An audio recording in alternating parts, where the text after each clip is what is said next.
Tanggal 28 kemarin itu Pengadilan Negeri Jakarta Timur telah menerima revisi dakwaan dari jaksa. Oh, ada revisi ya? Nah, itu biar kuasa hukum aja. Itu apakah nanti setelah dari tanggal 3 nanti, kalau nggak salah besok ya, Kamis itu sidang, infonya apakah nanti Pak Roy juga akan ke sana juga? Pertama begini, informasinya itu valid ya?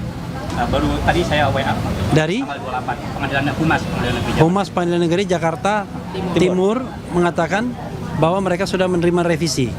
Nah, karena ini belum official ya kan? Jadi kita nggak bisa komentari. Kita nggak bisa komentari. Nanti kalau sudah official baru kita komentari ya.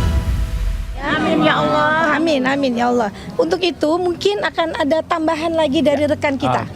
Oke, iya. Yang kedua adalah tadi juga tidak sempat membacakan Ibu Erdiana atau kita panggil JJ. Double J. Double J. Silakan. Tambahannya ya semoga yang rapid ketiga ini ya. Ketiga ini ya berjalan dengan baik karena memang sudah sesuai dengan peraturan perundang-undangan yang memang sudah berlaku dan diberlakukan. Tadi juga ada dasarnya juga putusan MA dan ada jurisprudensi juga. Jadi semoga memang dikabulkan untuk saat ini dan memang dananya juga bukan untuk kita, untuk pribadi ataupun advokat. Jadi memang disalurkan ke yayasan sosial. Jadi semoga memang bisa dikabulkan. Oke. Ya, sebelum Mas Roy, Abdul Ghafur silakan. Ya gini, Bang RH ya, jadi rekan-rekan media sekalian, hari ini adalah permohonan pra-peradilan yang ketiga ya. Dari rangkaian pra-peradilan yang kami lakukan sejak pra-peradilan pertama dan dikabulkan alhamdulillah pra-peradilan kedua, kemudian hari ini adalah pra-peradilan ketiga. Tadi sudah kami bacakan permohonan pra-peradilannya dan berdasarkan juga hasil tanya jawab kami dengan Hakim Tunggal pra-peradilan bahwa permohonan pra-peradilan ketiga ini memang tidak bisa dilepaskan dari materi permohonan pra-peradilan pertama maupun juga permohonan pra-peradilan yang kedua. Meskipun nanti Hakim tadi mengatakan bahwa nanti yang akan menjadi dasar pertimbangan itu tentu pada permohonan pra-peradilan yang pertama yang juga sudah diputus oleh Yang Mulia yang tadi juga menyidangkan permohonan pra-peradilan yang ketiga. Nah, tapi ada satu hal yang menarik bahwa dengan permohonan pra-peradilan ketiga ini sampai sejauh ini belum keluar namanya perintah untuk menghentikan pra-peradilan ya Mas Roy ya. Oleh karena itu berdasarkan KUHP yang baru, maka permohonan pra-peradilan itu kan tidak dibatasi. Sepanjang objek perkara atau yang dimohonkan itu tidak nebis in idem atau tidak sama dengan permohonan yang sebelumnya, maka secara yuridis itu sesuatu yang dibenarkan oleh undang-undang. Jadi kami ingin menepis anggapan-anggapan di luar bahwa permohonan pra-peradilan ini sebenarnya adalah strategi untuk mengulur-ngulur waktu. Tidak, kami tidak mengulur-ngulur waktu. Justru yang kami laksanakan hari ini adalah kami sedang melaksanakan perintah hakim pada putusan pra-peradilan yang pertama, yaitu terkait dengan permohonan ganti rugi dan rehabilitasi mohon dimohonkan pada permohonan yang lain. Sehingga hari ini kami mohonkan secara terpisah dan itu adalah pertimbangan dari hakim pra-peradilan yang sama pada putusan yang pertama. Itu hal yang pertama. Kemudian hal yang kedua terkait dengan nilai ganti kerugian, bahwa memang undang-undang telah menegaskan ya nilai ganti kerugian itu minimal adalah Rp500.000 dan maksimalnya adalah Rp100 juta. Oleh karena itu kami mengikuti apa yang sudah ditegaskan oleh undang-undang. Sehingga terhadap kerugian imaterial ya, kerugian material mohon maaf, itu 106 juta dan imaterialnya adalah 100 juta. Dan insya Allah tadi kami tegaskan juga di hadapan hakim pra-peradilan, kalau nanti berkenan dikabulkan oleh hakim pra-peradilan, maka uang tersebut akan disumbangkan kepada yayasan sosial. Jadi tidak ada motif ekonomi di balik permohonan pra-peradilan ini. Dan yang ketiga adalah kami memohonkan ini untuk memberikan satu edukasi hukum, sekaligus juga mungkin contoh bagi para pencari keadilan. Jangan ragu dan jangan takut ketika saudara dikriminalisasi, saudara ditangkap, ditahan tidak sesuai dengan prosedur hukum. Saudara punya dua pilihan.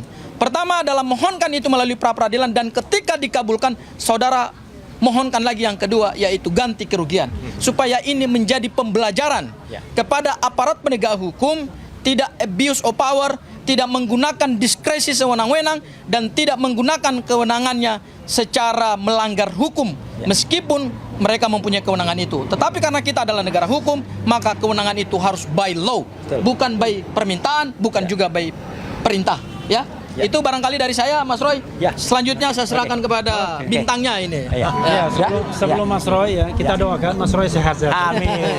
Ya. Silakan Mas Roy. Ya, Assalamualaikum warahmatullahi wabarakatuh. Waalaikumsalam. Saya insya Allah akan menyampaikan beberapa hal yang mungkin tadi belum tersampaikan, tapi penting ya, fakta-fakta persidangan. Yang pertama adalah ya awal persidangan, tadi kita melihat bahwa turut termohon itu tidak hadir, ya gitu, yaitu jaksa. Tapi turut termohon sudah menyampaikan surat bahwa mereka akan mentaati setiap putusan yang ada. Jadi ya sudah. Kalau begitu supaya tidak mengulur-ulur waktu, tadi hakim tunggal dengan cepat menyatakan sudah dimulai. Jadi hari ini adalah pembacaan permintaan kita, permohonan kita. Besok adalah jawaban dari pihak termohon, yaitu hanya ada satu, yaitu pihak dari kepolisian atau dari Polda Metro Jaya. Kemudian kami akan menyampaikan replik, kalau kami akan menyampaikan replik, dan kemudian juga akan sampaikan duplik dari pihak termohon, ya gitu. Jadi itu dalam sehari. Jumat itu adalah bukti. Jadi kalau tadi ada beberapa teman media yang menanyakan bukti-buktinya apa Mas gitu. Nah itu tadi bukti-bukti yang sudah dibacakan, ya, yaitu tentang adanya nota sekian, ada nota A, nota B yang totalnya adalah 106 juta. Itu semuanya nanti akan kita sampaikan pada hari Jumat. Ya, dengan disertai adanya saksi. Siapa saksinya? Tunggu saja hari Jumat. Ya, gitu yang nanti akan ada. Nah, kemudian nanti hari Seninnya adalah saksi dari pihak termohon. Kemudian Selasanya adalah kesimpulan dari masing-masing dari kami dan juga dari pihak termohon. Dan kemudian Kamis adalah putusan. Kamis tanggal 6 Agustus itu adalah putusan. Nah, Kamis tanggal 6 Agustus itu ini memang menarik. Kalau sidang di Jakarta Timur itu juga kemarin berjalan, eksepsinya tidak diterima, eksepsinya misalnya jalan terus, maka konon 6 Agustus itu katanya ada yang mau hadir di Jakarta, ya toh katanya di sana. Tapi kita tunggu nanti, kalau enggak ya kesini aja dulu ya, ke Pengadilan Negeri Jakarta Selatan untuk mendengarkan keputusan itu. Itu yang pertama. Ya, yang kedua adalah yang ingin juga saya sampaikan ya, kami sekali lagi mengaturkan terima kasih atas semua pihak yang sudah mensupport ini semua ya, termasuk kepada Hakim Tunggal yang tadi juga bagus banget beliau itu memberikan pandangan, masukan kepada kami yang kemudian supaya tertibnya pokok yang kita mohonkan, maka tadi beliau menyarankan ini saja, fokus saja ke sini. Itu bagus ya. Jadi menurut saya kami mengapresiasi itu semua. Tuh. Dan yang ketiga ya, yang ingin saya sampaikan saja, setelah ini siang nanti jam 2 kami akan bersama-sama ke Pengadilan Negeri Jakarta Utara. Loh, apalagi itu? Ada tuntutan perdata atau gugatan perdata perbuatan melawan hukum terhadap seseorang. Ya gitu. Seseorang itu tadi sudah disebut juga di dalam acara, salah satu dari 4 pelapor yang melaporkan saya, ya, bukan Joko Widodo, tapi salah satu dari 3 termul yang ada, ya gitu. Siapa dia? Nah, nanti ada di Pengadilan Negeri Jakarta, dan itu sudah masuk sidang yang kedua ya, karena pada saat sidang yang pertama mereka tidak datang. Jadi itu penegasan dari saya, dan sekali lagi untuk menegaskan bahwa uang itu bukan hanya untuk kami terima saja, ya. Bukan untuk kami, sama sekali bukan untuk kami, tapi untuk yayasan yang bersangkutan. Maka sebagai wujudnya kami sudah ada kok uangnya, ada di sini. Nah, karena ini warnanya biru ya, ini warnanya juga biru, ya gitu. Jadi kita sampaikan kepada yayasan yang memerlukan. Jadi 206 juta rupiah itu ya diputuskan semua atau dikabulkan sebagian atau apa, yaitu terserah kepada Yang Mulia Hakim Tunggal Pak Iketut Darpawan. Sekian, terima kasih. Wassalamualaikum warahmatullahi wabarakatuh. Ya. Yayasan yang menerimanya apa kalau sudah ditentukan Pak? Apa? Yayasan yang menerima uangnya Nanti akan kita umumkan. Ya, tapi yang jelas itu yayasan asli ya, bukan yayasan fiktif. Ya, gitu. Ya, Nggak ada. enggak juga enak masa yayasannya sudah ditentukan sementara uangnya saja belum ada. Nah, iya kan? Jadi kan kita tunggu putusannya dulu, Pak. Kira-kira ada beberapa yayasan, Pak? Nanti akan ada rapatnya. kita Ya gitu, diskusikan. karena layaknya berapa, nggak mungkin kalau banyak banget kan gitu, tapi juga mungkin tidak hanya satu. Kita lihat saja nanti. Saya kira itu ya, teman-teman semua. Oke. Apa itu? Tanggal 28 kemarin itu Pengadilan Negeri Jakarta Timur telah menerima revisi dakwaan dari jaksa. Oh, ada revisi ya. Nah, itu biar kuasa hukum aja. Itu apakah nanti setelah dari tanggal 3 nanti, kalau nggak salah besok ya, Kamis itu sidang, infonya apakah nanti Pak Roy juga akan ke sana juga? Pertama begini, informasinya itu valid ya. Baru tadi saya WA Dari tanggal 28 Pengadilan Negeri Jakarta. Humas Pengadilan Negeri Jakarta Timur mengatakan bahwa mereka sudah menerima revisi.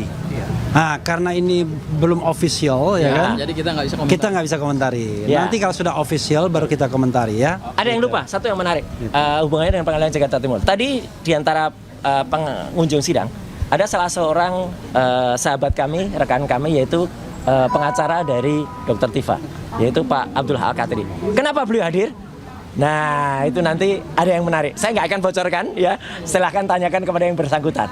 Apa ada pola yang sama yang akan dipakai? Tapi mungkin hubungannya dengan soal revisi tadi, ya. Oke, saya kira itu. Oke, ya. Oke, terima kasih ya semuanya. Thank you.